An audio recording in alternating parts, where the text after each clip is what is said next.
I'm Chris Harrington, the 48-year-old son and fourth child of Carl, a corporate attorney, and Mary, a nurse.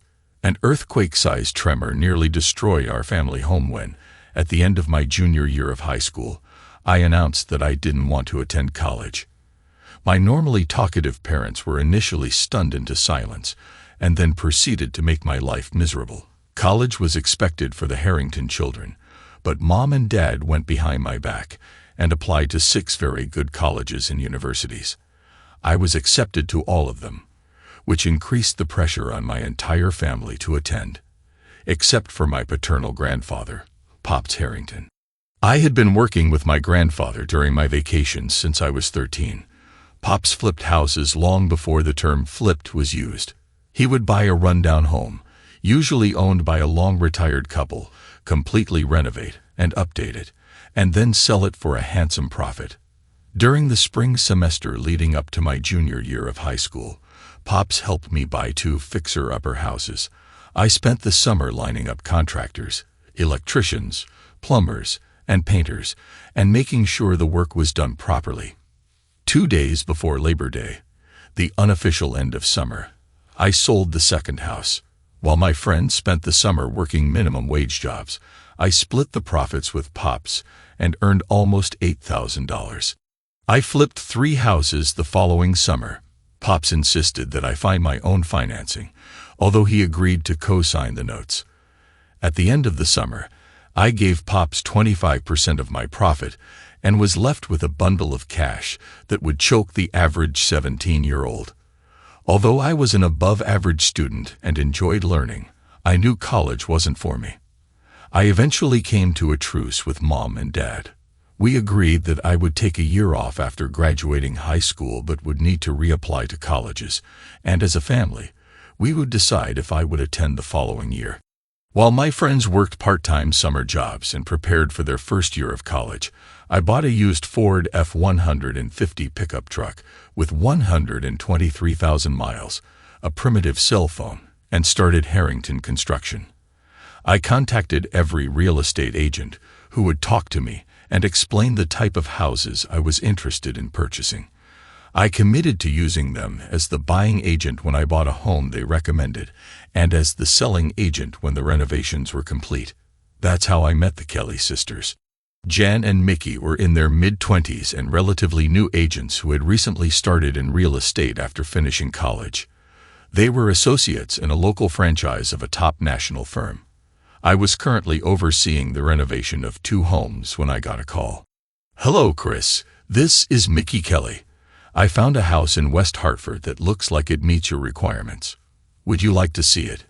The biggest lesson I learned from Pops was urgency. If an opportunity presented itself, I needed to be prepared to take advantage of it. I agreed to meet Mickey in 90 minutes. The house was a modest ranch, which I estimated was built 50 years earlier. Mickey told me that it was owned by the estate of an elderly couple who had lived in the house for nearly 35 years. Their children lived on the West Coast and were looking to dump the house and settle the estate as quickly as possible. The house was in excellent structural shape, but was run down and in need of a great deal of updating. "What do you think they'll take?" I asked Mickey. "I think it will go pretty quickly, and we might come close to the $89,000 asking price." I suspected she was right. "I'll offer $85,500 cash. I want 5 days to complete the due diligence process, and will close within 5 days of the inspector's report, assuming there aren't any problems." Mickey was thrilled.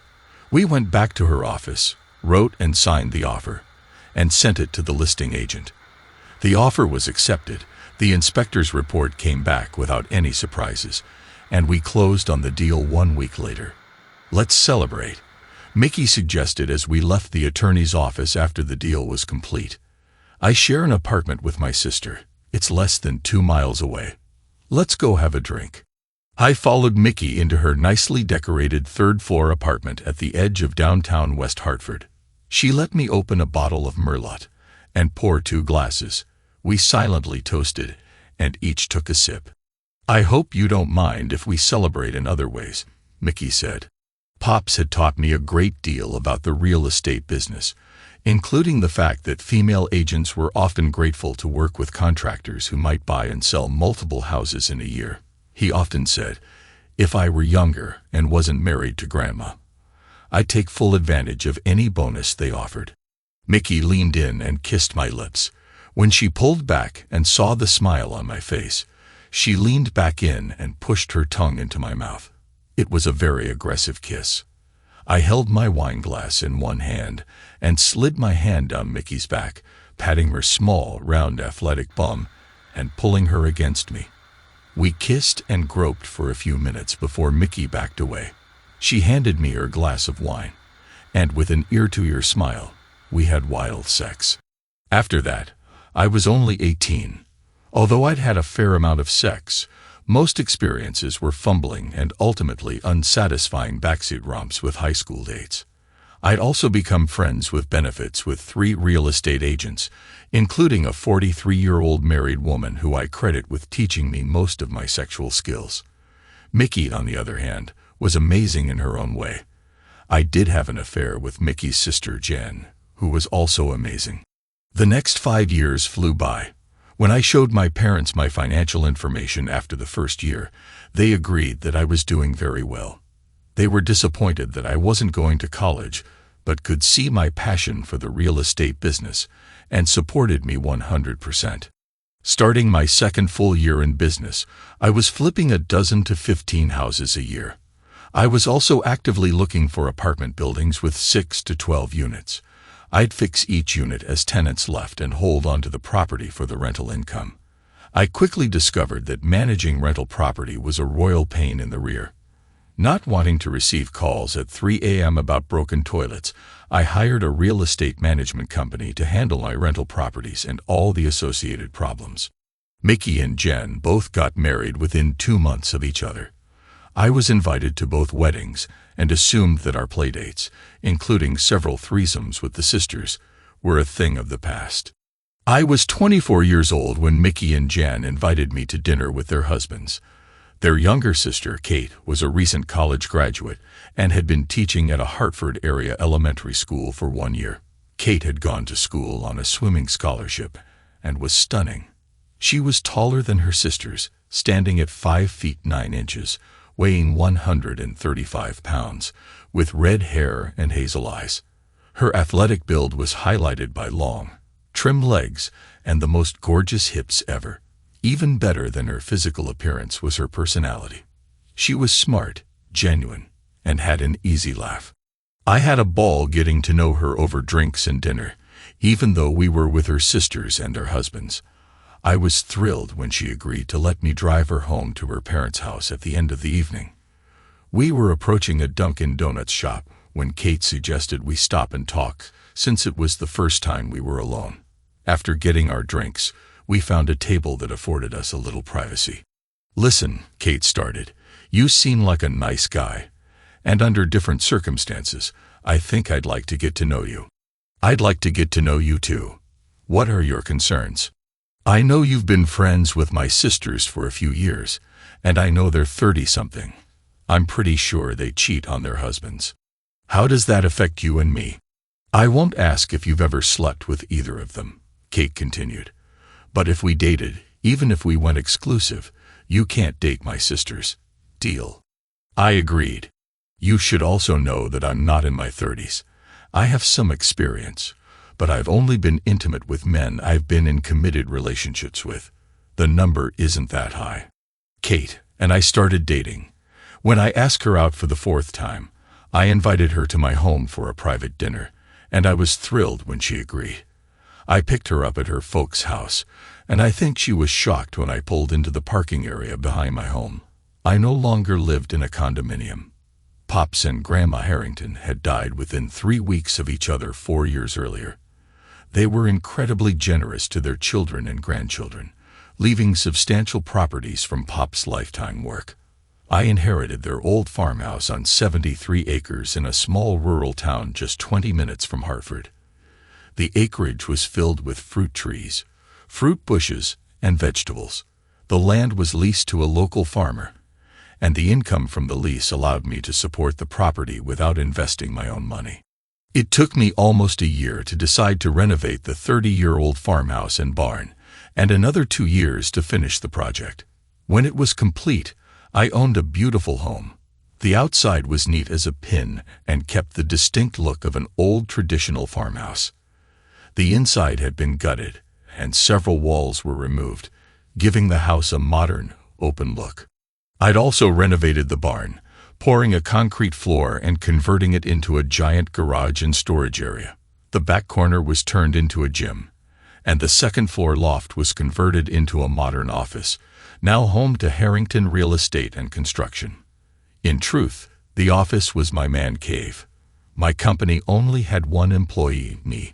I bought, renovated, and either sold the property or rented it. I subcontracted all the renovations and hired real estate agents, attorneys, finance experts, and accountants. I was a one-man show.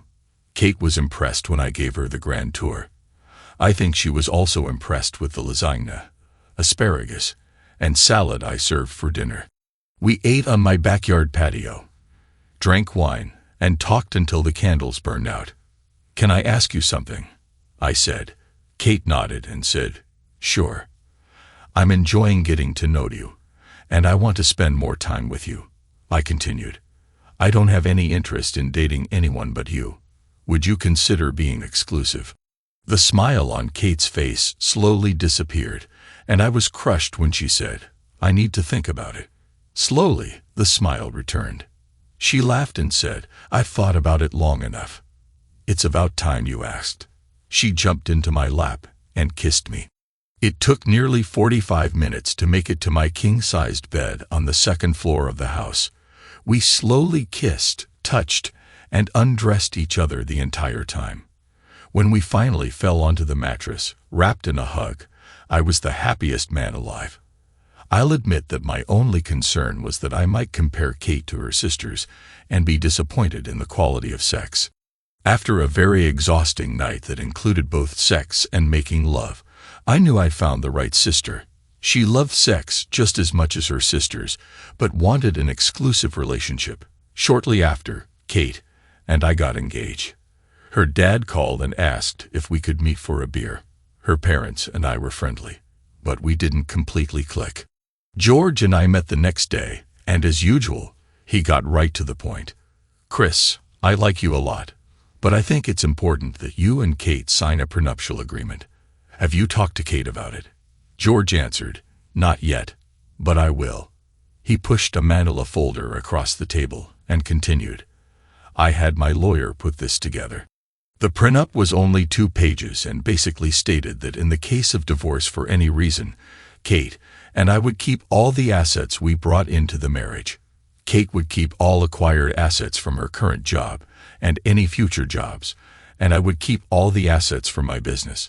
In case we had children, the court would set all child support payments, and we would each be required to pay $5,000 a year into a college fund. It seemed fair and straightforward. I told George, "I don't see any problems, but let me have my attorney take a look at it. I'll have it back to you within a week." Kate and I were married at the end of her second school year, and we took a 2-week honeymoon vacation to several Caribbean islands. While on vacation, we conceived a honeymoon baby, and Kay was born 9 months after our wedding.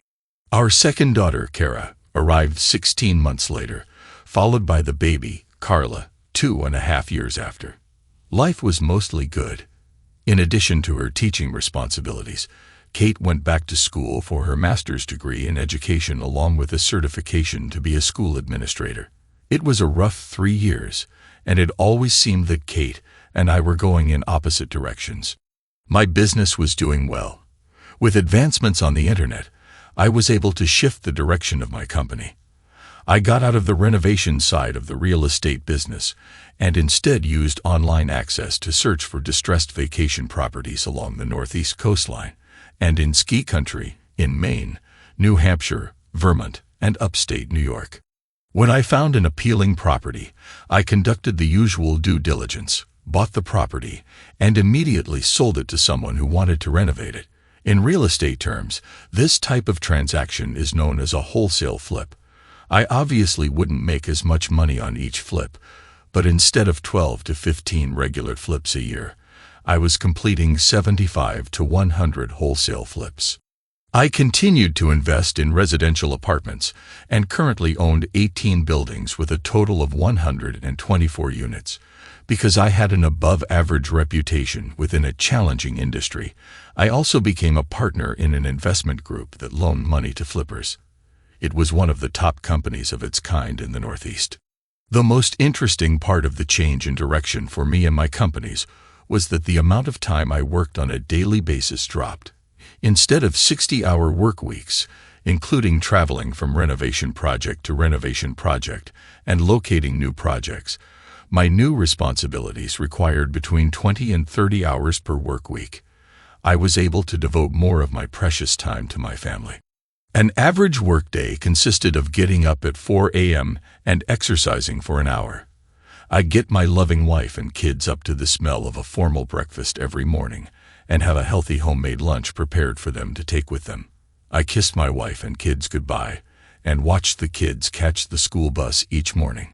From 7:30 until 1 o'clock in the afternoon, I attended to work. I touched base with all of my real estate contacts looking for new wholesale flips, read the reports on our loan company, and completed 1,000 small details necessary in my line of work. Most days, I was able to quit work in the early afternoon, get ready for the kids' after-school activities, coach their sports teams, take them to dance class, make sure their homework was complete, and bring them home to a healthy home-cooked dinner. I was the happiest man in the world. I had a successful career and was proudly Mr. Mom. During the same time frame, Kate changed careers. She left the classroom and became a school administrator. She started as a middle school vice principal, moved to an elementary school as principal, then to a high school vice principal, and finally, in 6 short years, became our school system's assistant superintendent. The biggest downside was that while my work hours decreased, Kate's increased. She was required to attend many evening sporting events and other school activities. She went to all town council and board of education meetings. However, Kate loved her work and the positive difference she made in our town, so I refused to complain. Instead, I gladly picked up the slack at home.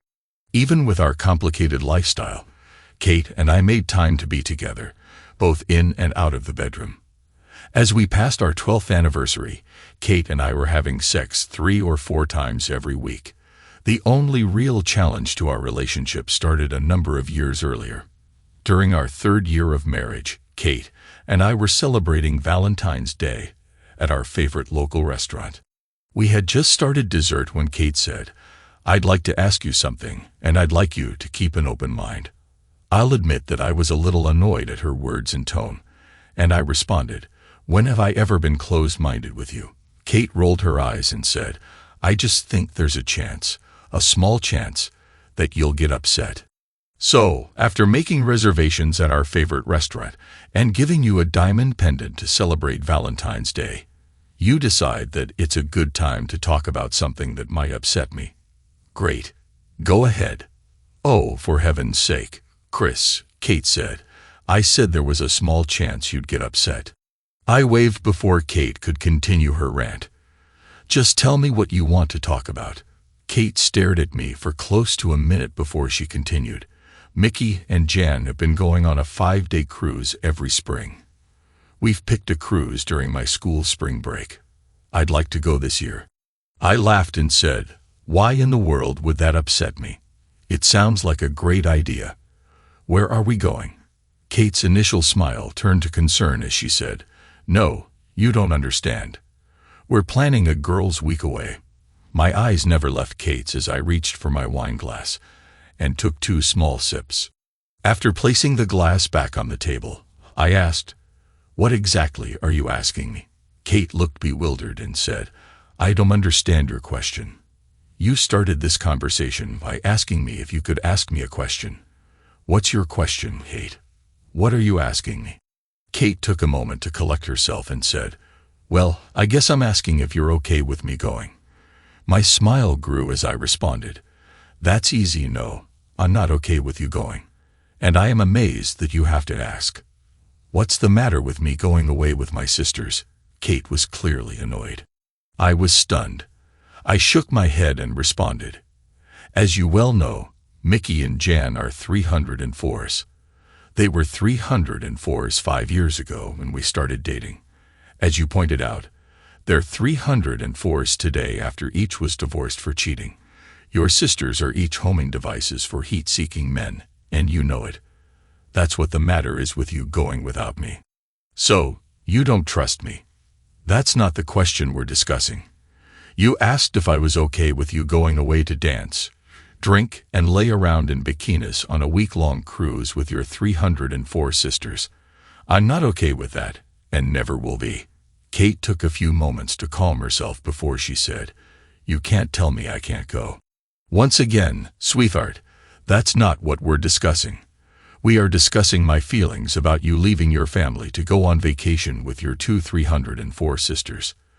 I wish you would stop calling them 304s, Kate said. I shrugged and replied, "I wish they weren't 304s. Before we could continue, our waiter approached the table and asked if we were enjoying our dessert. When we agreed that it was delicious, the waiter said, "Our last course is a glass of our award-winning plum wine. May I bring it to you?" Before Kate could agree, I said, "No, thanks." I fished my credit card out of my wallet, handed it to the waiter, and said, "Please run the card at 20% for the tip and bring me the receipt to sign." Kate was indignant. She raised her voice and said, "We will be staying for the wine." To the waiter, she added, "And we'll take it now, thank you." I suspected that the waiter knew that despite giving my wife a beautiful pendant, I wasn't getting laid at the end of our date. I smiled at the waiter and said, "Bring my wife her wine, and bring her my glass too. When you've run my card, give it back to my wife, and call her a cab." The waiter's eyes almost popped out of her head as I tossed my napkin on the table, stood, and headed to the coat room for my jacket. After starting the car, I looked at the clock and gave Kate exactly 3 minutes to pay the tab and make her way to the parking lot. She made it with 7 seconds to spare and was fuming as she climbed into the car. "Don't you ever embarrass me like that again. Do you understand me?" I drove for half a mile before I calmly responded, "We just finished a discussion where I was informed that I can't tell you not to go away for a week with your 304 sisters. If that's the case, you can't tell me not to embarrass you in public, and I'll do it any time I want." Kate was flabbergasted. I'd never talked to her like that before. She wisely decided to remain quiet for the remainder of our drive. I parked our car in the barn while Kate made her way to the door that led into the house. I climbed the stairs to my office. "Where are you going? We're not finished talking. Come to the house now." I was halfway up the stairs when I turned and yelled, "Who the hell do you think you're talking to? Don't ever again tell me what to do." Kate stood with her jaw unhinged as I slammed my office door behind me. The temperature in our home varied over the next few weeks, from frosty to Arctic cold, depending on the day. I slept in my office many nights. It was 4 days before Kate was scheduled to leave when she cornered me in my office. "Can we talk?" she asked. "Sure," I said, pointing to a chair. "Please, have a seat." Kate stared at me for quite a while before she said, "I don't want to leave with you mad at me." I shrugged and said, "There's an easy way to change my mood. Chris, I'm going on the cruise. That's final." We sat quietly for a few moments before I asked, "Can I say a few things?" After Kate nodded in agreement, I told her, "This is the first time in our entire life together that I've been concerned about the health of our marriage. It's the first time I've been concerned that your actions could lead to our family splitting up. That's not fair, Chris. Do you really think I'm going to mess around with some guy on the cruise? Sitting here now, I know that you aren't considering cheating on me, but in a few days, you'll be with your sisters, drinking and partying. 3 gorgeous women in that type of environment will attract men, and that could easily lead to unintended consequences, especially when two of the women are 304s. And Kate, you know I'm right. I could tell that Kate was formulating a response and was caught off guard when I insisted that she knew I was correct. She had the decency to blush.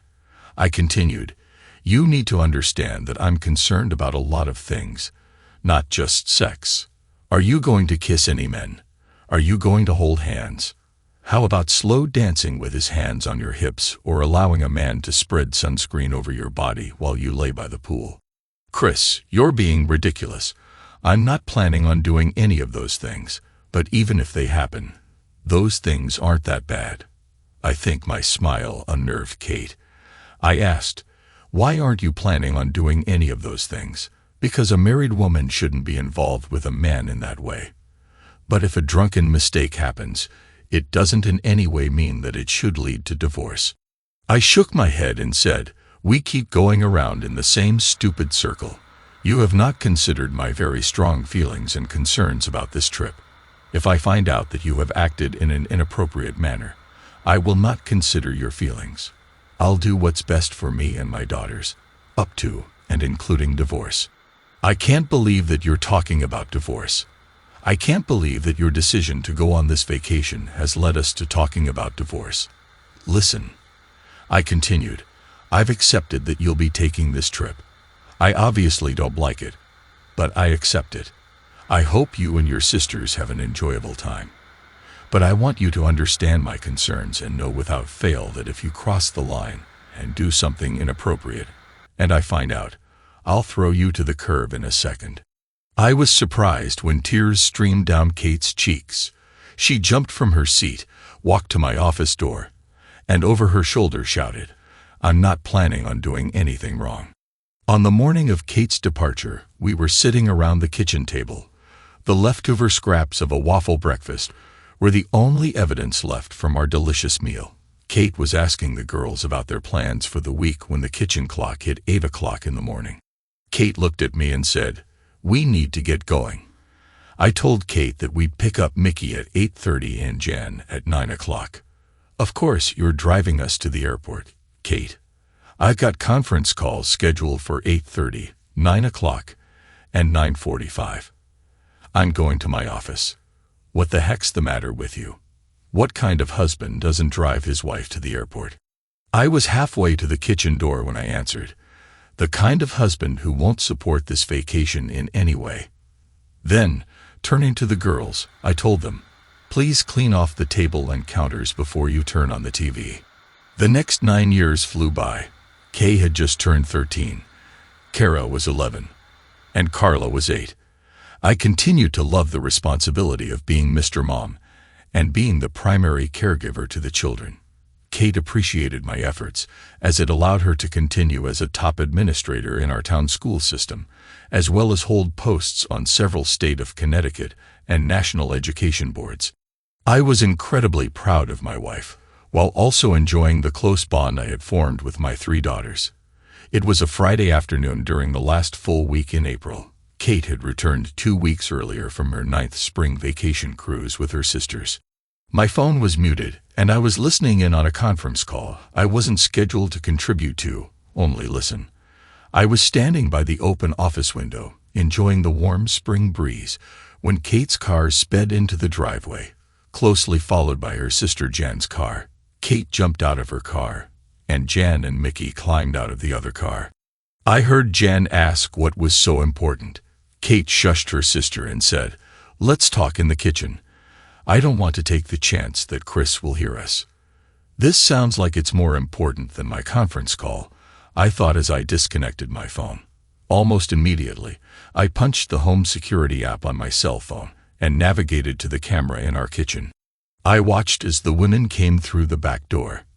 As Mickey and Jan took seats around our table, Kate poured 2 glasses of wine for her sisters. Are you having any? Mickey asked after a pause. I can't, Kate answered. I'm on antibiotics. What's wrong with you? Jan wanted to know. I can't believe it, but one of the jerks I slept with gave me gonorrhea, Kate admitted. Oh, Jan said. You've given it to Chris. No, Kate yelled. "He's always pissed when I get back from the cruise. We get back into sex after a couple of weeks. When will your doctor be notifying Chris?" Mickey wanted to know. "I don't think they will. I went to a walk-in clinic in Albany, New York, and paid cash. I told them that I was single, and the only sex I'd had in the last 6 months was on the cruise with strangers. I had to give the clinic our cruise line information and the first names of the guys I slept with. The medical authorities will try to track down the guy who passed this to me." I didn't need to hear more and shut off the app. I went to the bookshelf, opened the bottle of Knob Creek, and poured an inch.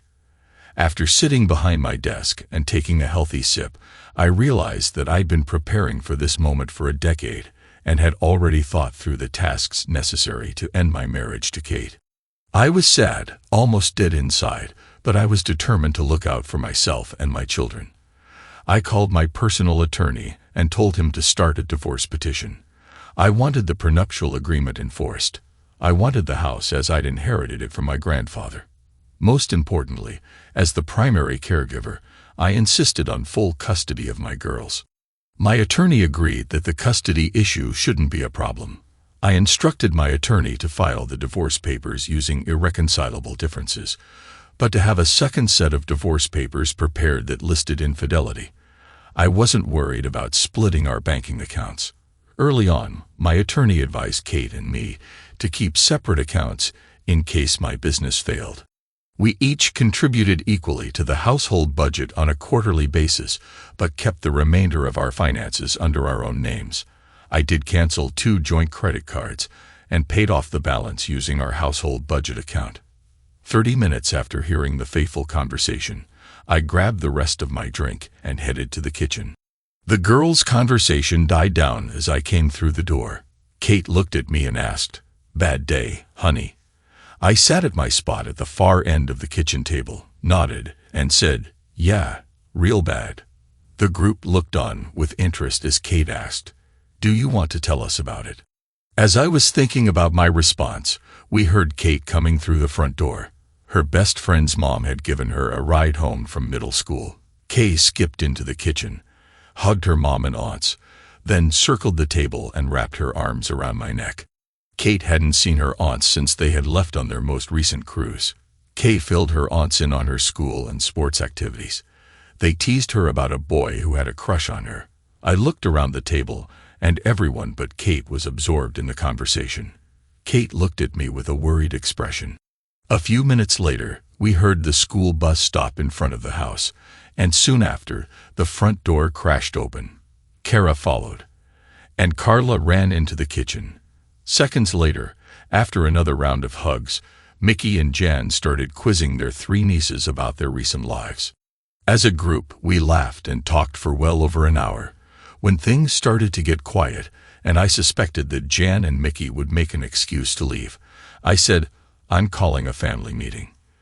Then, looking at my sisters-in-law, I added, "You'll each be impacted by our discussion. You're welcome to stay." When they agreed, I got up and refilled their wine glasses and poured another inch of bourbon for myself. After placing the glasses back on the table, I asked Kate, "Would you like some wine?" Kate smiled, shook her head, and said, "No, thank you." Kara laughed and said, "Wow, Mom doesn't want a glass of wine on a Friday afternoon. What's the occasion?" We all laughed, and Kate began to answer. "I drank a little too much on the cruise. I'm trying to lose a few pounds." "That's a relief," I said. "What a relief?" Kate asked, her face turning white when I answered. "I thought you weren't drinking because you've been prescribed antibiotics."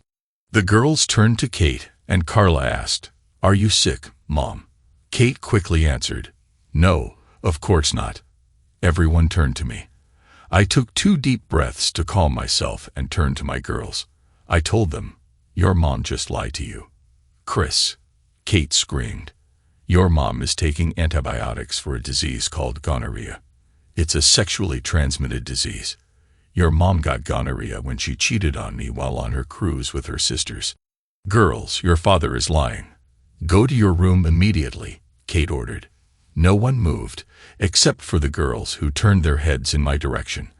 I took my time and slowly told my girls, I have every confidence that you know deep in your hearts that I would never lie to you about something this important. Go to your rooms now. Like a tennis match, the three little heads turned from Kate to look back at me. Girls, you need to know that I've been in contact with Mr. Phillips. You know he's my lawyer. He's writing up the divorce papers over the weekend, and he'll make sure that Mom gets a copy next week. Kate's eyes were filled with rage as she exclaimed, How dare you involve our children in this private matter? Looking at Kate with as much disdain as possible, I answered, On Tuesday, Alan will be filing the divorce petition. Our private matter will be very public in just a few short days. Then, looking at my daughters, I told them, The next year will be very difficult for our family. I want to treat you with respect and tell you the truth from the start. I want you to know that I am not at fault. Your mother has caused this mess. She cheated on us, she's thrown our marriage away, and she's split up our family.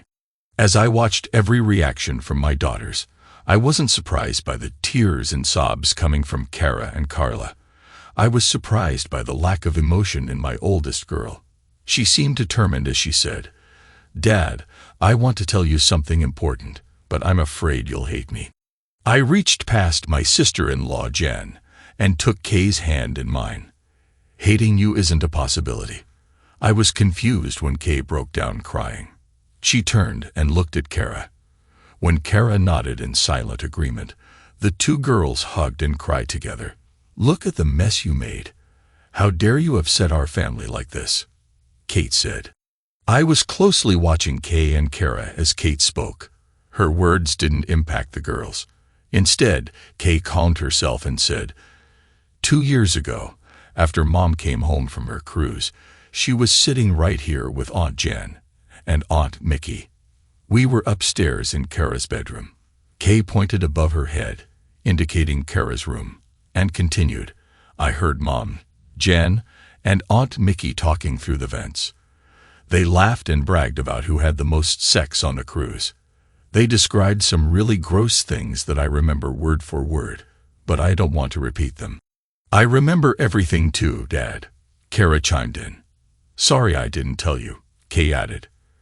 I'm sorry too, Dad, Kara said. Kay continued, We know what Mom did was very bad, but we were afraid to tell you. I continued to hold Kay's hand and reached for Kara. Little Carla didn't understand everything that was going on but didn't want to be left out. She moved next to Kara and joined the hand-holding. I told all 3 girls, You don't need to be sorry. Your mother and aunts should have never put you in the position to hear about their disgusting behavior. It's their fault, not yours. I won't live with Mom after the divorce. I want to live with you, Kay said. I was surprised that Kay had thought that far ahead. I was gratified and proud when Carla and Kara nodded in agreement. Kate decided to take that moment to continue her stupidity. The mother always gets custody in a divorce. If your dad doesn't stop this nonsense immediately, you will be living with me. I guarantee it. All 3 girls looked distressed and turned to me. I smiled and explained. In most cases, the mother gets primary custody. Kay groaned until she saw me raise my hand.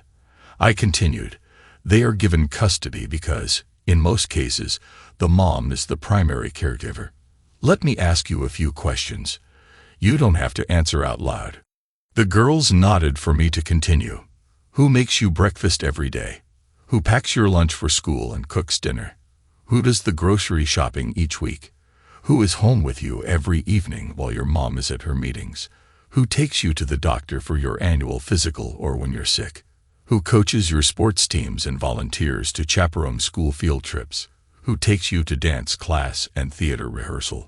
As an afterthought, I asked, Can you think of a single thing that your mother does on a regular basis that contributes to our family? Kay jumped up from her seat, circled the table, and leaped into my outstretched arms. It's you, Dad. You're our caregiver and the best dad ever. As Kay finished, her 2 sisters joined us in a giant group hug.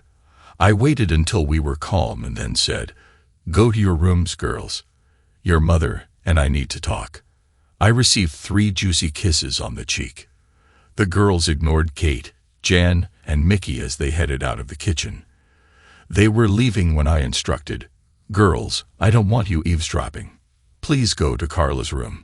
Given the raw emotions of the situation, I was happy to hear 3 giggles and a chorus of "Okay, Dad. It looks like you won." I said to Mickey and January. I could tell they didn't want to respond, but I forced their hand. "What do you mean?" Mickey asked. "I wanted a faithful and loving wife, and you wanted Kate to be a 304. You've won." Mickey had the decency to groan. "I'm not a 304, Chris." I laughed and responded, "Your gonorrhea-infested hole is proof that you are a 304. Stop. Please act like an adult. We don't need vulgar language." Jan jumped in, trying to defuse the situation. "It was only 1 week a year, Chris. Kate has a stressful job, and she lets loose while we're away." "It isn't a big deal," Jan explained. I couldn't help myself when I said, "If I wanted a 304 for a wife, I would have married you or Mickey." "Screw you, Chris," Mickey continued. "You never complained when you were with us." There were nods of agreement from the sisters. "Let's see. I was 19, single and foolish." I paused before asking, "Once you introduced me to Kate, did I ever accept any of your many invitations to continue?" Everyone at the table knew the answer. No one said a word. "I don't want a divorce. I'm going to fight to keep our family together." "Luckily, Kate, I don't need your permission to divorce you. I've instructed that the divorce proceed under the terms of irreconcilable differences. If you fight me, I'll have the court issue an order to have you tested for STDs. I think the gonorrhea that's infesting you will prove you're a cheater. Then I'll change the terms to infidelity, and the world will know the truth." "Hey, sis," Jan piped in.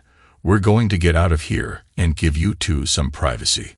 Both sisters started to stand but halted when I said, "While you're leaving, I want you to take out the trash." They looked at me with confusion until I pointed to Kate and told them, "Bring your sister to her room. Have her pack enough for a few weeks, and then get her out of my home." Although Kate tried to use family and friends to stall the divorce, she didn't use official channels as she didn't want the world knowing she's a 304. The mandatory court-ordered counseling only lasted 1 session. It was easy for the counselor to determine that I had no interest in continuing my marriage to Kate. The court accepted the prenuptial agreement. Kate kept all assets associated with her job, and I kept my businesses. Best of all, I was awarded primary custody of Kara, and Carla. My 2 oldest daughters continued to be hostile to their mother and aunts, but remained close to their maternal grandparents. My baby, Carla, remained close to her mom, and saw her on a regular basis. Kate did not have a great life after the divorce. The news about her divorce spread, and to make matters worse, her gonorrhea spread, requiring her to remain indoors for an extended time. It turns out that all 3 sisters were infected. Well, karma works in strange ways. On a sunny Sunday, I drove my wife's car to purchase a couple of new lawn chairs. To accomplish this, I decided to listen to the program This American Life on the NPR channel, and got absorbed in the captivating stories they were presenting. While driving, I heard about a book on the radio that grabbed my attention, and I had to jot down its title. With one hand on the steering wheel, I searched in the center console with the other hand, feeling around for the handle among various items that appeared from the depths beneath the CD cases: a crumpled honey wrapper, a folded Starbucks drink package, a quarter, and even a folding comb. I found something quite unexpected: a package of contraceptives. This surprise startled me, causing me to momentarily loosen my grip on the steering wheel, nearly veering off the road. Moments like these stay etched in memory, replaying in slow motion. In each frame, a red Toyota passed me on the left, driven by a red-haired girl with an earring. Returning my focus to the road, I noticed the speedometer showed 34 miles per hour. Dust particles had settled on the dashboard, a reminder of the passage of time. Anticipating a green traffic light, I felt a sense of assurance. Beneath the windshield, crushed beetles offered evidence of previous journeys. However, when I retrieved the CD case, its rough edges unexpectedly scratched my wrist, catching me off guard. These unusual sensations disrupted my train of thought, making it difficult to think clearly. Amidst this confusion came the question: is it mine? Had I ever contemplated infidelity? Thoughts, unlike images, tend to be messy and bewildering. Perhaps I worried about guilt stemming from inadvertently revealing a potentially dark secret, or maybe fear overwhelmed me. It's possible I harbored doubts about having done something wrong. I meticulously combed through every corner of the car, starting with the glove compartment and ending in the trunk. I even checked all the doors and scrutinized the seats. Finally, my efforts paid off when I found a small package hidden beneath the passenger seat, cleverly concealed in a plastic bag from a supermarket. Gently unwrapping it, I discovered a compact spiral-bound notebook. My heart raced as I opened it and began examining its contents. The first 2 pages were blank, piquing my curiosity. As I turned to subsequent pages, I encountered a series of cryptic lists. One of the entries was crossed out, capturing my attention. Under different circumstances, I might not have paid these lists any mind or pondered their significance. However, a familiar pattern started to emerge. The schedule of my work-related trips. The crossed-out date signaled the day I fell ill and had to unexpectedly stay home. The previously discovered contraceptive hinted at a message directing my thoughts toward the hotels she frequented on my trips, the Holiday Inn, the Quality Inn. As I pieced together the clues, everything pointed to a planned meeting at the Travel Lodge or Holiday Inn the following day at precisely 1:30 p.m. This revelation left me with a mix of shock and disbelief. I desperately hoped that my assumptions were incorrect, that there was some other explanation. Yet the unmistakable presence of the contraceptive seemed to confirm the worst-case scenario. I had to confront a harsh reality. It turned out my wife had been having an ongoing affair for 4 months. This shattered any hope that it was an isolated incident. The evidence indicated she had indeed cheated on me, and with serious intentions. A lingering suspicion grew that she maintained a secretive and elusive list. This revelation hit me like a ton of bricks. Deep down, I sensed I was on the brink of losing her, and conflicting emotions raged within me. On one hand, I couldn't deny the resentment and anger that had built up, deeming her undeserving of my attention. On the other hand, love still resided in my heart, and letting go was incredibly difficult.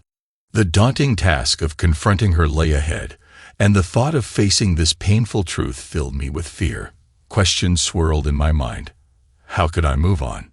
In that moment, I shook my head, closed my eyes, and realized I was utterly lost. Doubts consumed me. Was she involved in something illegal? Did she have a hidden business on the side? Why the need for such secrecy? What if her affections had shifted to another person, even another woman? Uncertainty and confusion overwhelmed me, ensnaring me in a tangle of emotions. Lacking sufficient information about the situation, I felt entirely unsure how to approach her and initiate a conversation. Thoughts of what she might say raced through my mind. Would she express remorse with words like, "I'm sorry, my love. I never wanted you to find out. Please find it in your heart to forgive me. I must leave you because I've made a grave mistake." Or would there be accusations and blackmail in her explanations, claiming she was compelled into an affair with an unknown person? Perhaps she'd shift the blame onto me, asserting that my absence and suspicions of infidelity had driven her to seek revenge. The potential scenarios seemed endless, and I couldn't predict what she might actually say. I was at a loss for what to do or think. I had read enough about infidelity to understand that a woman can have an affair because of her own misfortune, and this suggested that perhaps I was to some extent to blame for this situation. My sense of self remained intact. It wasn't the end of my life. I experienced mixed emotions: resentment, anger, sadness, confusion. And in those dark hours, I wondered if I had made the wrong choice in life, if I was inherently flawed, if I needed to turn into someone else. That night, I put on the mask of a busy man. When Sherry tried to start a conversation about a book she was reading, I pretended to be focused on work, saying that I had a difficult week ahead and couldn't shake the anxiety. "I'm sorry, my love, I'm feeling a little tired." She retired to the bedroom to immerse herself in reading. Meanwhile, I was cleaning the dishes and doing household chores. I even stayed up until she fell asleep. The next morning, I hurriedly got dressed, left the house, and drove. Without getting out of the car, I made the morning call. By 10 a.m., I drove up to the old Holiday Inn. Unlike modern establishments, this hotel allows guests to park their cars next to the rooms by passing the entrance through the lobby. In moments of despair, you have to act outside the box. I must admit that I don't know how to cheat. Instinct compels me to tell the whole truth, and this tendency, as a rule, benefits me in my work. Sharing information creates a sense of connection, allowing others to genuinely get attached to me. Or maybe they just pretend to be friendly in order to gain additional knowledge. Ideally, I hope that everything will happen according to the first scenario. However, I have long since given up the idea that business contacts can be considered real friends. "Hello," I greeted the receptionist. "I think my wife has to meet someone here at 1:30 p.m. His reaction was subtle. I suspected that she might be having an affair and wanted to find out the identity of her companion. A skeptical expression appeared on his face. "I just want to see the surveillance footage." His doubt was obvious. "I'm afraid I can't grant you access, sir. With all due respect to you, there are doubts about your intentions. This hotel is responsible for the safety and privacy of its guests, not for your personal investigations. There is a possibility that you may pose a threat to this woman. I apologize for assuming that she is your wife without getting confirmation." He said that, as my first boss had said, when I enter uncharted territory, additional time should be allocated since rarely everything happens as expected. If my life were a detective novel, I could slip a $20 bill to the desk clerk unnoticed to gain access, but I'm not one of those who resort to such tactics. On the contrary, as an experienced negotiator and manager, I'm able to find mutually beneficial solutions. The receptionist and I struck up a conversation, and soon he realized that it would be beneficial for the hotel if I watched the security monitors in his presence, which would ensure transparency of my actions. Realizing that if I left, I would be able to monitor the territory outside the hotel, and he would be powerless to prevent any unpredictable actions, such a scenario could lead to legal consequences for the hotel. So it became obvious that, to reduce the risk, it was necessary to keep me on the hotel grounds. I find great satisfaction in reaching agreements that satisfy both sides. As a gesture of goodwill, I treated us to lunch at Subway, choosing for myself a classic sub with tuna, and for him chicken with bacon and ranch. After parking the car on the other side of the street, I went back to the hotel, and we watched the local news together at noon. During our communication, I openly shared information with him, discussing details related to the notebook and contraceptives. During our conversation, he talked about his personal life, shared stories about his family, including his nephew's imprisonment and his father's health problems. While enjoying the sandwiches, we started a conversation about fat, calories, and various eating methods, during which he mentioned his attempt to follow the Atkins diet. We agreed that the most difficult aspect of any diet is maintaining the achieved weight. It was as if we quickly became friends, knowing that our paths would most likely never cross again. Exactly at 1:25 p.m., she arrived. After parking the car at the back entrance, the farthest from the street, she remained sitting inside, engrossed in a telephone conversation. I could clearly see her face through the monitor. After finishing the conversation, she looked at her reflection in the rearview mirror, absently twirling a strand of hair in her hands. Suddenly, at exactly 1:30 p.m., an elegant blue BMW stopped next to her on the driver's side. A tall gentleman with a shock of brown hair got out of the car. He walked easily to the hotel entrance, handed over the room key, and looked back in the direction of my wife. In response, Sherry opened the car door, took one last look at her reflection, and confidently walked toward the man waiting for her. As she passed him, he gently wrapped his arm around her waist, pulling her to him. The hotel door closed behind them, sealing their private moment. The idea of an affair is easy to understand. We all used to be fond of it. But with effort and time, you can recover from such an affair. By acknowledging your pain and recognizing the underlying causes, you can choose to return. The most destructive outcome would be a connection with my worst enemy, a betrayal so cruel that it would make me feel as insignificant as the dirt on someone's shoe. It becomes almost impossible to escape doubt about the honesty of your own views or the presence of a fatal flaw in decision-making, leaving you attracted to false personalities. Perhaps you were deceived by Delilah herself, sweetly communicating with you while plotting your demise. This situation neither aligns with the best nor the worst options. It resides in the murky middle, where complexity deepens. It encompasses two betrayals, one by your wife and another by someone else. If the other party is merely a golf buddy, or someone of little significance, say the husband of one of your wife's friends, their betrayal carries limited weight. They are just another disrespectful person.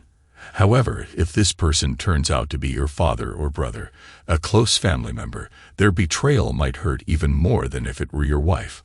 After all, a wife isn't related by blood, and though you might feel so angry that you could end up physically fighting with your brother, you might ultimately prioritize your family ties over your marriage. She began an affair with my best friend Tom, betraying not only our friendship but our marriage. Tom was best man at our wedding, just as I was best man at his younger brother's wedding. I knew Tom for 20 years, since I was 7 years old. He understood how important Sherry was to me, and how committed I was to my marriage.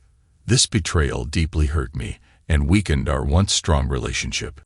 However, the understanding between me and the administrator was clear. We shook hands, confirming that our friendship would not be marred by misunderstandings, and that drinking and basketball would not cause disagreements. I crossed the street and headed to the golf course, where I got in my car and started hitting golf balls. Feeling the surge of confidence, I decided to call Tom at home, greet his wife Peg, and invite them to have dinner together. I made an appointment at CO's for 7 o'clock that evening. As I made the call, I felt victorious. I called home and left a message for Sherry, letting her know I would arrive early and arranged to meet at CO's at 7 p.m. I also left the same message on her cell phone to make sure she received it. When I got home at 6 p.m., I noticed that Sherry was already in the shower. Her gym bag was lying open on the floor, beckoning me to explore its contents. I couldn't fight my curiosity, hoping to find something noteworthy. Unfortunately, I found nothing of interest. I called out to Sherry, expressing my intention to take a shower as well. Realizing that this might be my last chance to meet her before things got worse, uncertainty loomed over my future, and I was determined to give her my love. Sherry, breathing heavily as if she had just finished a vigorous jog, pressed herself against me. I could hear the satisfaction in her voice as she praised the experience, and we both agreed that these moments would happen regularly. Her passion and genuine interest in me dispelled my doubts, and I felt a deep connection in that moment. As I pondered my next steps, I decided to meet Tom and Peg as I had planned at the restaurant. Everything seemed normal, and the bonds of friendship remained strong. But the gravity of the impending conversation hung in the air when I broached the subject. Sherry sensed my anxiety and offered her support by placing her hand on mine. I asked what they would do if they found out their best friend had betrayed them, or if their spouse had an affair with their best friend. There was silence in the room. The tension was building. Tom, Peg, and Sherry were struggling to find the words, trying to grasp the seriousness of my questions. Tom's silence spoke volumes, revealing the depth of his mistake. Peg realized the truth and quickly reacted by delivering a hard punch to Tom's face. The moment seemed to stretch, and I savored it, recalling past memories and reflecting on the current situation. I couldn't help but notice that Tom's usual witty responses were absent, replaced by the stark reality of his actions. Tom's hesitation and Peg's reaction emphasized the seriousness of the situation. I turned to Sherry and posed the question of how to respond to her infidelity, leaving the decision between a violent confrontation and an amicable divorce in limbo. Everyone was silent, emphasizing the weight of my words.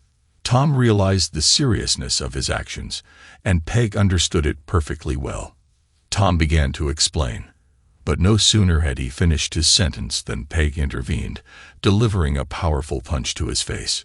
Time seemed to stretch out again, allowing them to savor the moment and reflect on the significance of this turning point. Memories came flooding back, reminding me of innocent conversations with Tom in the past.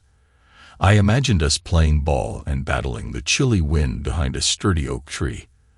There were curses in the air. I imagined us playing ball and battling the chilly wind behind a sturdy oak tree. There were curses in the air. The sound of Peg's hands hitting him again terrified me, and in the midst of this terror, I was still holding Sherry's hand. Her grip froze. Suddenly, Peg jumped out from behind the desk, grabbed her purse, turned quickly on her heels, and hurried away. Surprisingly, I remained calm. "Would you mind paying the bill?" I asked Tom calmly. "You can have the leftovers," I said to Tom as I stood up and turned to face my wife. "Let's go," I said, and Sherry slipped gracefully out from behind the table, following me to the car. As we walked, the first words that escaped Sherry's lips were full of remorse. "I'm really sorry. I'm really sorry." I answered coldly, "Very nice. Are you sorry you got caught? Are you sorry that you hurt me?" My anger began to build. "Sorry you ruined our marriage. Sorry I seduced one of your best friends. Sorry that I ruined your old friendship. For what? What exactly are you sorry for?" I demanded, feeling the full weight of my disappointment. Sherry's tears began to flow, but not in streams, real drops running down her cheeks. I kept driving, trying to stay calm. When she plucked up the courage to speak, I raised my hand, signaling her to stop. She instinctively touched her forehead and closed her eyes. Choking on sobs, I stopped the car. "You can get out," I said firmly. Sherry looked out the window and realized that we were in front of her parents' house. "No," she said, almost with a groan. "Get out," I warned, tapping the steering wheel impatiently. Disappointment gripped me, and I suddenly flushed. "Get out," I shouted, refusing to look at her as I drove away. When I arrived home, my initial plan was to pour myself a strong drink and mindlessly watch TV until sleep overcame me. But then something clicked in me. I opened Sherry's closet, overcome with a lot of emotions and uncertainty, and I fixated on her clothes. I started tearing them off hangers, desperately grabbing buttons, trying to tear the seams. Anger grew within me, and I headed to the kitchen, returning with a chef's knife. Fueled by passion, I forcefully cut her clothes, slicing through the fabric with the knife. Drink had taken over me, pushing me to act on impulse. I impulsively lit a fire in the fireplace and tossed our wedding album into the flames. In a fit of rage, I collected a handful of her underwear, one by one, and tossed them into the fire, captivated by the sight of each piece catching fire. Afterward, I settled into an armchair and watched a classic football match absent-mindedly until exhaustion finally overtook me, and I fell asleep. Those hours were agonizing, filled with a sense of significance in every passing moment, yet none of them brought any comfort. I felt crushed, drawn toward the dark side of my emotions. I now understood the power of autosuggestion and the destructive tendencies of jealousy. I saw that beneath the surface of love, anger could run equally deep. The following morning brought a sense of calm. The house appeared tidy except for the mess in the bedroom. The remnants of Sherry's torn clothes lay scattered on the floor around her closet.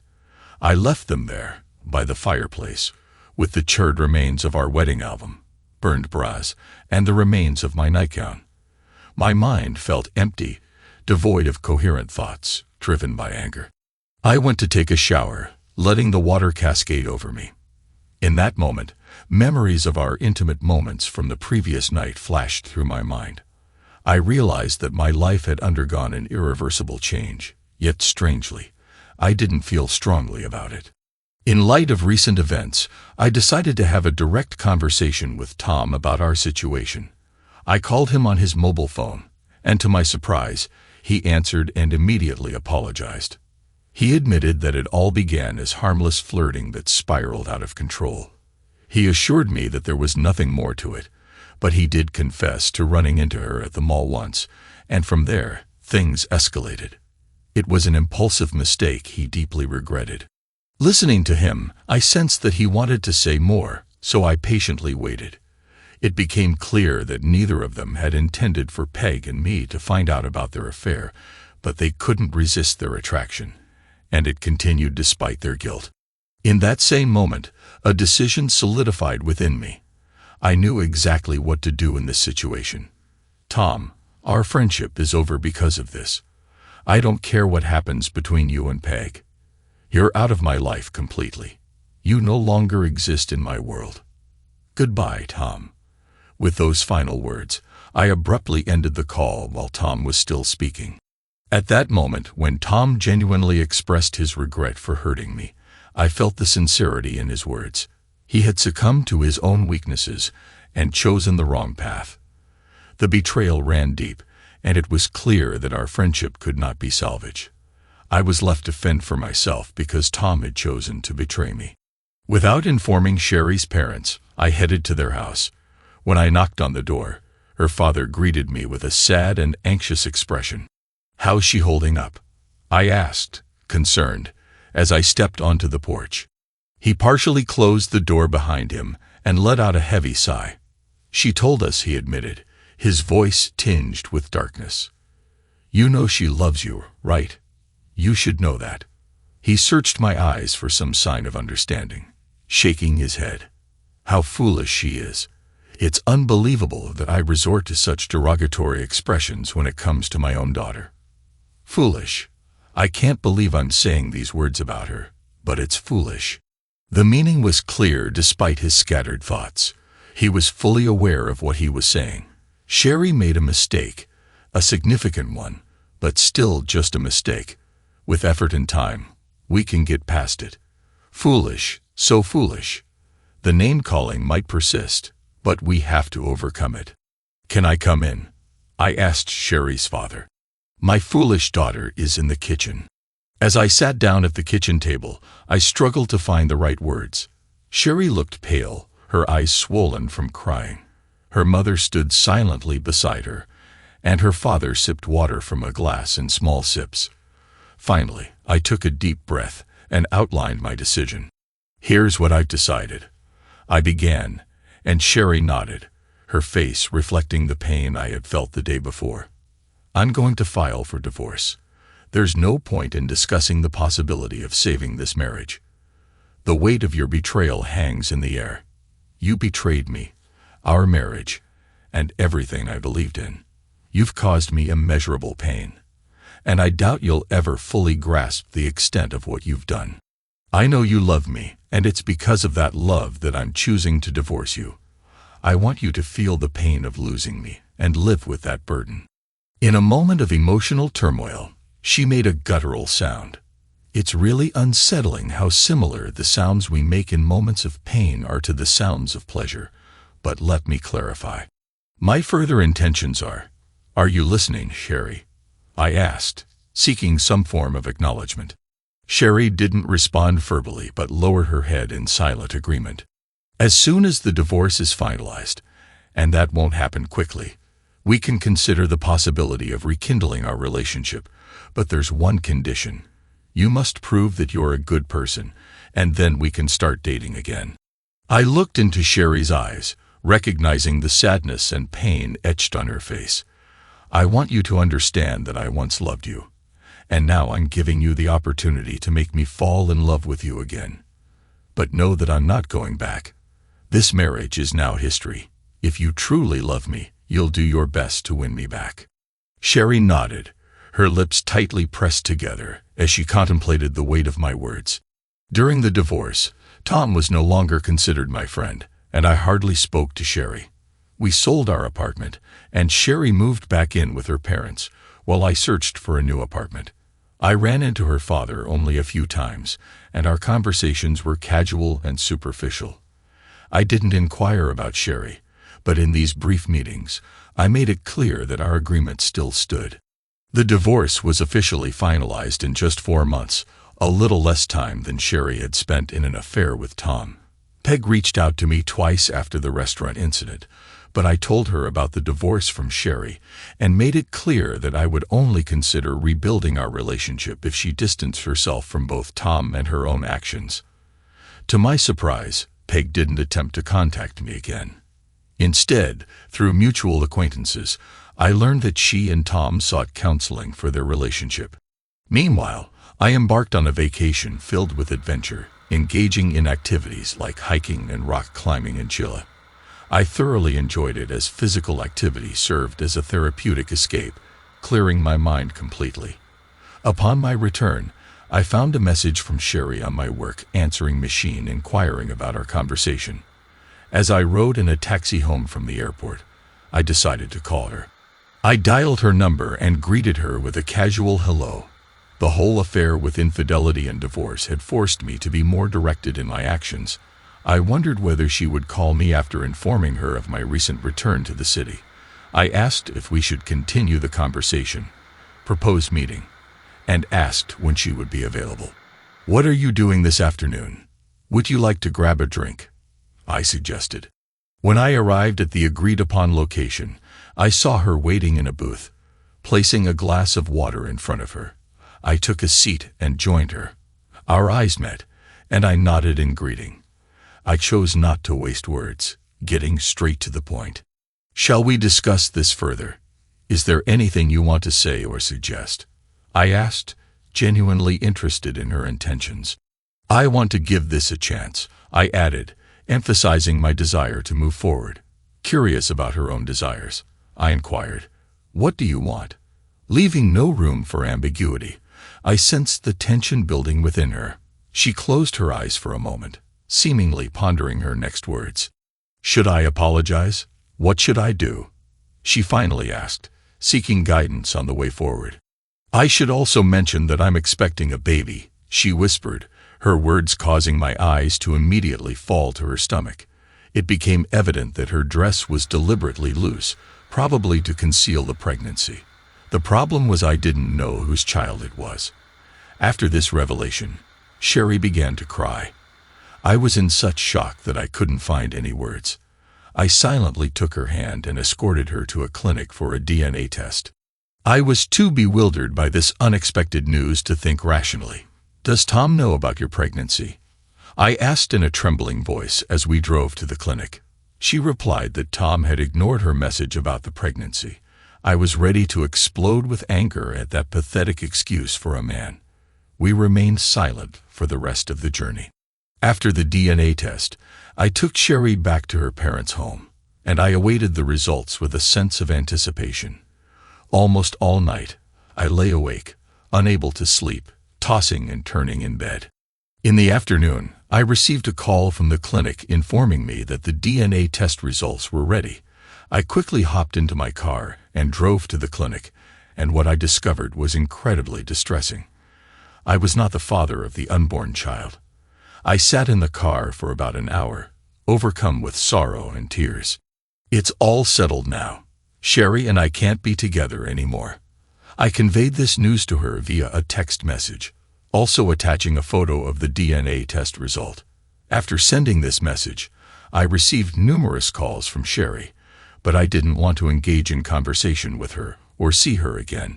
I also made a serious decision to purchase a house far away from Sherry and Tom in an effort to leave the past behind once and for all. It's been 7 months since I blocked Sherry and all our mutual acquaintances.